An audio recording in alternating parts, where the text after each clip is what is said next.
Oh, man, we are celebrating Kevon Looney and a huge Warrior victory right here on Willard and Dibs. 95-7 the game. Are you ready? You ready, Dibs? Let's do this. Okay, because the Godfather is here. It's brought to you by the Next Generation 10G Network, only from Xfinity. The future starts now. It's none other than Steve Kerr. Coach, thank you so much, as always, for hopping on with us. And I know this came up a lot in all the post-game discussion last night. We've been talking to you about it for weeks. The idea of getting a big-time win against a big-time team on the road. To what level do you feel like you guys slayed some sort of a dragon, like you did something that you've been waiting to do all year last night? Well, it was a great win, but I have sort of disconnected the regular season from the playoffs. So I don't even think about this win in relation to all the road losses during the season, because I just feel like we're a different team now. You know, we're whole with Wiggins back and Gary Payton, back in the fold and good health. This team now is capable of winning road games, against anybody. The team we had a few months ago was not. So it really is two different teams. And now 1-2 on the road, and obviously the big one coming in Game 5. What went so right last night, Steve? Because it felt to me from my couch like it was maybe the most complete performance for you guys all year. Well, we copied the formula from Games 3 and 4 in terms of rebounding and take care of the ball. I mean, that was the big thing. When we do that and we keep the possession game even, then we feel like we're gonna score more hoops than our opponent. We just have so much shooting and when you have Steph on your team, you always feel good if you're getting the same number of shots as your opponent. Steph and Clay, you saw some of the shot making last night from both those guys, but also Draymond attacking, Wiggs hitting a big fadeaway down the stretch. But all those shots matter because we're rebounding, because we're taking care of the ball, and we're not giving Sacramento easy transition hoops. And that has to continue. If we're going to win the series, we have to keep that up. Coach, can you share with us and everybody the X's and O's behind the starting lineup switch that took place 3 games ago that you've decided to stick with? Well, it's more rotational than anything. We did something similar in the finals last year against Boston, where we started Otto Porter, I think, the last games of that series and brought Looney off the bench. And, it's a similar situation. You're really just looking at, starting the game with a little more floor spacing, putting 4 shooters on the floor, and then just getting to rotational patterns that maybe you like a little bit more, and that's all it's about. But I also believe that when you win in the playoffs, if you feel good about something, you just roll with it, and Draymond knows that, and that's why he's all for coming off the bench right now. Since we made that change, we've won 3 straight, so why not stay with it? Is he Vinnie Johnson? Is he Jamal Crawford? I mean, he's Steve. He's instant offense off the bench all of a sudden. What's gotten into him as a 6th man? I love Jamal Crawford, but Draymond's a little better defensively than Jamal. Just Crawford. a touch. I was just thinking in terms of like the instant offense, because 8 of 10 from the floor. He's hitting threes and ones. The guy's a threat. He's not quite Jamal offensively, but last night he was great. Just attacking the rim and being very aggressive, and he sees the openings that are out there. With the way that Sacramento is really pressuring our guards out on the perimeter. There are openings, and I thought Draymond took advantage of that last night. Steve, he seems like he's a little retrospective right now. I don't know if it was the suspension, maybe the fear of a 2-0 deficit, but he spoke last night about not wanting to not play with these teammates anymore. And I wonder what your reaction is to that, and also what was there any of that in this speech that we keep hearing about that he gave prior to him missing Game 3? No, it's really it's nothing that the players have been talking about in our practices. Maybe behind the scenes, I don't know, or maybe Draymond just brought that up on his own. We're really just focused on the games themselves and trying to do our jobs, and you can't worry about all the other stuff and be able to focus on your job. So I think I'm guessing that it just post game with the euphoria of a victory. Draymond mentioned that, but he knows it's got to be right back to the focus of the game plan tomorrow. And back to business tomorrow with Steph Curry coming off of 42 minutes. I know it's more than you wanted him to play. I think 38 was the target. How fresh can he be coming back off short rest with an early game, 5 o'clock at Chase tomorrow? Yeah, strange start. I don't know that we've ever had a weekday game at 5 o'clock. You haven't. At Chase. Yeah, so. Let me let you know, you haven't. Yeah. Okay. Yeah, so it is strange. It does mean a couple hours less rest for everybody, but I don't think that'll be a factor. I think Steph's in incredible shape. He's one of the most gifted athletes in the world in terms of his conditioning and how he maintains his health and his body, and the guy's amazing. So I think he'll be fine, but we're going to need to play really well. The closeout games are really tough. They're always the hardest game of the series, and we know what kind of team Sacramento is and who they are. They're going to be coming after us tomorrow, so we're going to need our fans, and I hope everybody shows up on time. Hopefully, employers around the city will give their people an early checkout time tomorrow at work. No doubt. We are encouraging everybody to just no work past lunch tomorrow, I think is the motto for everybody, right? That works. But Steve, how would you describe the level of importance of that, and not just the 5 o'clock start, but the way that fans in both of these buildings have affected the games? Well, it's two of the best fan bases in the league, two of the best arena experiences in the league. It's really fun. More than anything, it's just really exciting and fun to be part of. So you don't think too much about how it impacts the game because it's still just the game. Everything remains the same, no matter how loud it is, and you just got to go out and do things. One thing that's been different has been the bus ride versus the plane ride. What's that been like? Has it been a little reminiscent of high school days with all the fellas on the bus and rolling on a bus to a big game? It's fantastic. I mean, it is so great not getting on an airplane and being home in your own bed after a road game with an hour and a half bus ride. It's awesome.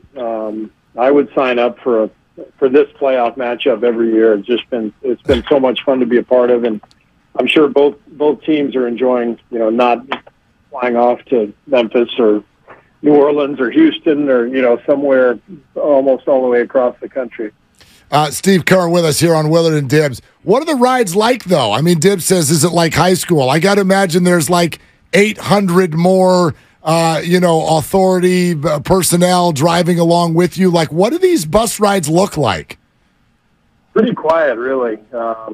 Everybody pre-game when we go up the day before, everyone's kind of in their own world, and we have, I think, maybe 3 buses that take all the players and coaches and staff, and pretty quiet. And then on the way back from a victory, at least, it's maybe a couple of beers consumed and a few laughs and coaches watching tape, and get back at it.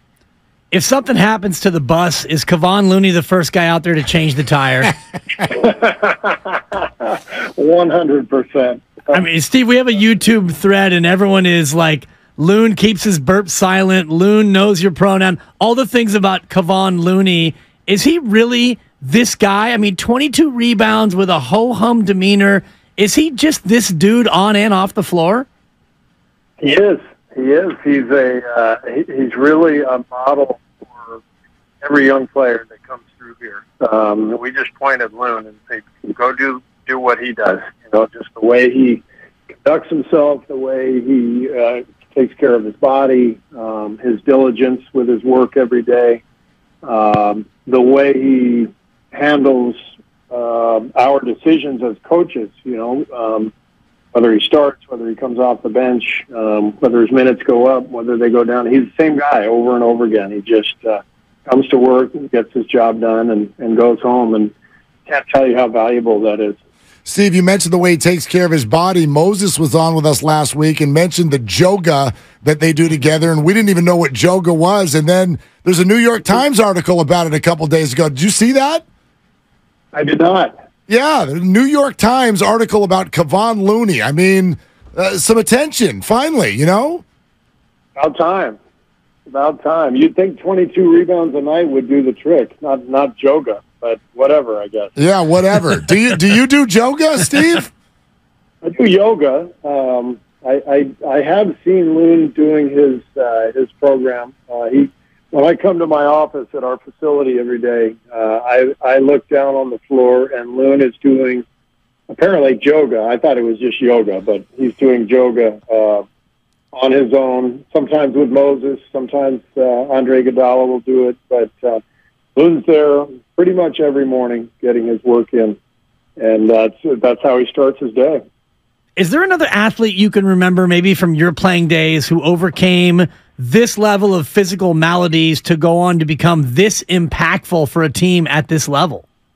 Yeah, I don't remember one. I mean, Clay comes to mind. Clay was already a Hall of Fame player, of course, but what he's been through, these two major career-threatening injuries, and to come back and play at the level he's playing at right now, that's another incredible health story. But what Loon did, has done, I should say, coming off those two hip surgeries in his first 2 years in the league, and the team not even picking up his option because he couldn't stay healthy. Think about where he's come from that stage till now. It's just remarkable. But it is a testament to patience and having a work ethic, having an urgency with the work, but a patience with results. Just the tortoise and the hare story like that. Loon is the tortoise. He just takes his step every single day, and he's getting places. It may not look like it, but he's getting places. Steve, you've mentioned a couple of times about tomorrow night and how I would imagine you don't need to remind your team to keep the foot on the gas because they've been here so many times. But I wonder about the mentality of closeout games and momentum as it switches as a coach that's coaching a veteran team versus, for instance, what Mike Brown is doing and therefore what you had to do 8 or 9 years ago. How would you compare what you need to do now versus what Mike needs to do for tomorrow night? Well, I think it's the main thing that I have to do is let the players know what's coming. There's a psychology to each of these games based on where the series is. And, I thought last night the pressure was really on Sacramento to have to win at home. And knowing that, you got to go in there and take advantage of it, which we did by playing a solid game. But now the psychology kind of flips, and they're going to be looser tomorrow. They're going to come in, with less to lose than last night. I would expect them to play freer, and I told our team that, and I think they understand that because we've had a lot of closeout games over the years, and we know they're just not easy. It's always difficult to finish a team off. So we got to come in focused, and we're going to have to play well, and we know that there's still a lot of work to be done. And we know that series are about adjustments, and Sacramento has adjusted a little bit to the drop coverage you've played on Sabonis. What else do you think Sacramento might do to try to unlock Sabonis offensively and also overcome the De'Aaron Fox injury, which appeared to hamper him a little bit last night?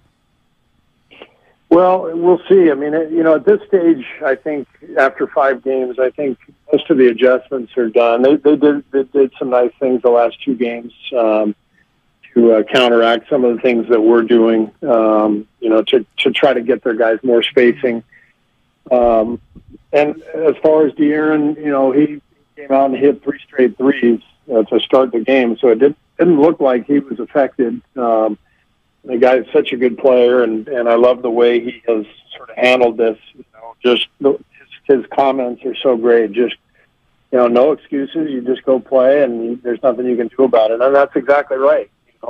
Stuff happens in the playoffs. We've been on both sides of that. And if you're banged up, you just gotta do your best. And I thought Fox was great last night.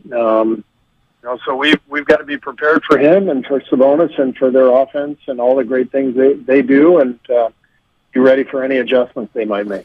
Hey, Steve, I feel like this has almost gotten shrugged off a little bit, like Andrew Wiggins just shows back up, and it's like he looks like Andrew Wiggins after missing 6 or 7 weeks, and the big shot down the stretch yesterday. Like, how would you put into words not just his play, but also factoring in what he's been through? Well, Wiggs is pretty no-nonsense, I mean, he just, once he returned, he just came in every day to get his work in, and he's such an amazing athlete that it literally took him about 2.5 weeks to go from, not playing at all to being ready to go 35 minutes on a playoff game. And he does his work every day, but there's no drama with Wiggs. He just wants to play and compete, and he did a great job of over the recent weeks of just once he came back, of just really committing to the work, and he's put himself in a great spot, and he's making a huge impact for us.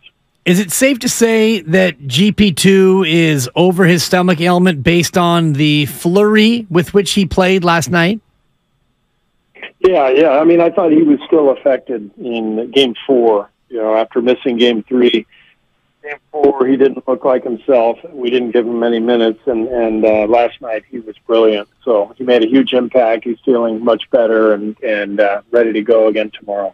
Speaking of those bench guys, Steve, what I do want to ask you about Jonathan Kuminga, and what have you seen in this series, and where are you at on potential minutes for him? Well, every series is different, and the way this one has unfolded, we've just gone, a different route. But I say the same thing to all of our players. You just don't know how this stuff is going to play out in terms of injuries, but you also don't know how it plays out if you're fortunate enough to advance and the matchup changes. And so for JK, it's just a matter of staying ready, and his time is going to come. It always does. Steve, you had a challenge late last night that seemed like it wasn't going to go your way. Did you expect that you weren't going to win the challenge, but you just needed to give your guys a break? Or did you think that maybe the Loon charge was going to get overturned? I thought maybe it would get overturned, but, given that we're in the final minute and a half of the game, and it's really a crucial play, I thought it was worth it, and we still had the one timeout left beyond that. And I thought there was a good chance it would be overturned. The guys behind the bench who watch this stuff, they gave me the thumbs up. We have a whole process, and watching it on film, I still think it was blocked, but they didn't overturn it. Our guys did a good job of just focusing on the next play. Yeah, Steve, can you help us with that rule? Because I think a lot of people have this thought in their mind of if the player is not set with his feet kind of planted on the ground, it's a block, and Harrison's up on his toes and kind of moving a little bit. Like, what did you see, and what is the rule? There's always some gray area in charge blocks. I mean, it's in the eye of the beholder. So it's never perfect. It's impossible for it to be. But it seemed to me, watching it live, that he was moving a little bit and that he wasn't quite set. And our guys watching the video, our coaching staff felt the same thing. So it was worth the risk. I think the one I took at the end of Game 4 was a bad decision by me because that was our final timeout. And I think that always factors in. But last night I felt good about the decision. That just didn't go our way, but we were in good shape, and as you said, it got us in a little bit of rest and allowed us to reset and get our defense set up as well. During that stoppage, did you pull young Wardell aside and let him know the timeout situation? You know it. Well, I thought I saw that on TV. You put your arm around him. The whole bench, everybody's going, we have one timeout. one timeout. All right, very good. Steve, great stuff as always. Congrats on that win. And like we said, we're going to parade around here for at least another couple hours and tell every boss in San Francisco to let them go at lunch, okay? Let him go. I love it. Yeah, we need our fans there at 5. Let them go. All right, Thanks, Steve. We'll let you go right now, too. Thank you, my man. Okay, all right. Thanks, guys. There it is. Steve Kerr, head coach. I had to. GSW Hoop.